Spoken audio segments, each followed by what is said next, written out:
रविवार असला की आमचा कुठे ना कुठे बाहेर जाण्याचा प्लॅन असतोच, पण त्यातच आज सकाळपासून ढगाळ वातावरण होतं, त्यामुळे बाहेर जायला आणखी मजा वाटत होती।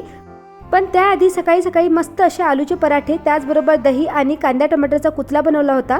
त्याचबरोबर सकाळी सकाळी एक पार्सल रिसीव झालं होतं। इथे मी माझ्या आईसाठी साडी मागवली होती, तर साडी खूपच मस्त रिसीव झाली होती। अगदी रिजनेबल प्राईसमध्ये ही साडी मला मिळाली, तर विचार केला की तुमच्यासोबत देखील शेअर करावा। तर व्हिडिओमध्ये तुम्हाला साडीचा कलर हलकासा लाईट दिसत असेल, पण ओरिजिनलमध्ये ही साडी हलकीशी डार्क आहे। इथे माझ्या आईने वेअर केली आहे, तुम्हाला दाखवते। तर असा सेम कलर या साडीचा रिसीव झालेला आहे। त्यानंतर आम्ही निघालो आमच्या डेस्टिनेशनला। इथे कुठल्याही डेस्टिनेशनला जायचं म्हटलं तर रस्ते एवढे सुंदर आहे ना, असं वाटते की तिथेच गाडी थांबवावी आणि तिथेच मजा करावी। ही लोकेशन अगदी घरापासून 15 मिनिटाच्या अंतरावर आहे। तर या लोकेशनचं नाव आहे मालदेवता। तर ही पाण्याची लोकेशन आहे, पण विचार केला तेवढं पाणी नव्हतं, कदाचित उन्हाळा आहे त्यामुळे पाणी नसेल।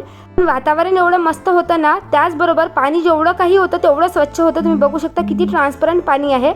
तर आजकाल कुठे एवढी शांतता असते, एवढं स्वच्छ पाणी, त्यामुळे तिथेच 1-1.5 तास मस्त एन्जॉय केला आणि त्यानंतर घरी परतलो। तर असा होता आमचा कालचा रविवारचा दिवस। आय होप फ्रेंड्स तुम्हाला आवडला असेल आजचा ब्लॉग। भेटूया नेक्स्ट ब्लॉग मध्ये।